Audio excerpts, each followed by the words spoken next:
ketika muncul dalam diri kita itu kesadaran-kesadaran bahwa kemarin mungkin pernah salah, kemarin mungkin pernah berbuat begini, cepat ambil peluang itu dan sadarilah pada saat itulah Allah sedang menanamkan cintanya.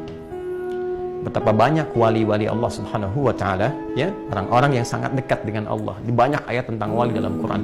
Inna awliya Allahi la khawfun alaihim wa lahum yahzanun.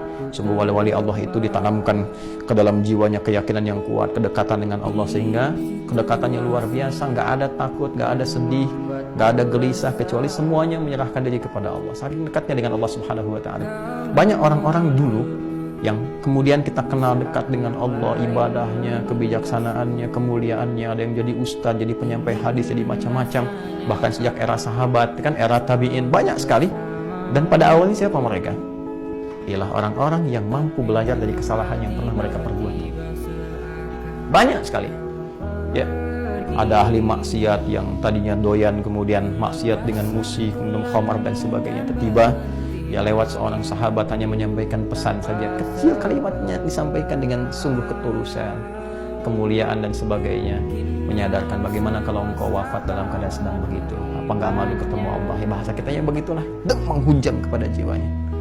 Ya, makanya ini penting bagi kita para ulama itu, ya, termasuk juga ustadz-ustadz tuh yang dakwah-dakwah, ya, di masyarakat itu mesti menanamkan keikhlasan yang kuat. Kita harus berusaha itu.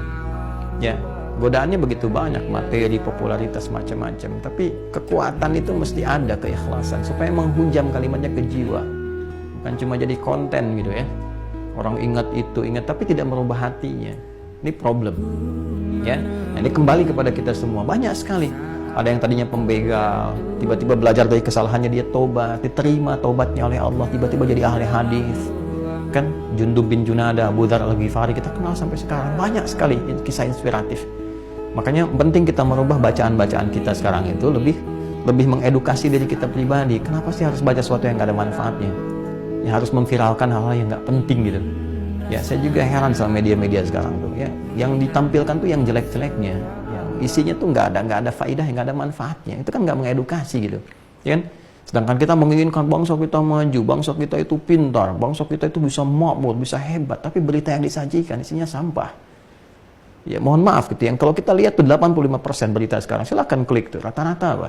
Ya, apakah perselingkuhan, apakah ini yang korupsi, ini pencurian, pembunuhan, terus kronologisnya diajarin lagi di situ tuh. Itu kan yang nggak perlu gitu. Mohon izin ya teman-teman, kita rasanya kenapa media itu semakin meningkatkan konten yang seperti itu, karena ada peminatnya.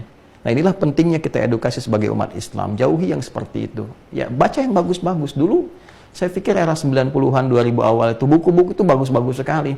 Kisah-kisah inspiratif, kisah ini, kisah itu, bacaan-bacaan bagus. Itu yang perlu kita kumpulkan sehingga kita teredukasi dalam kebaikan.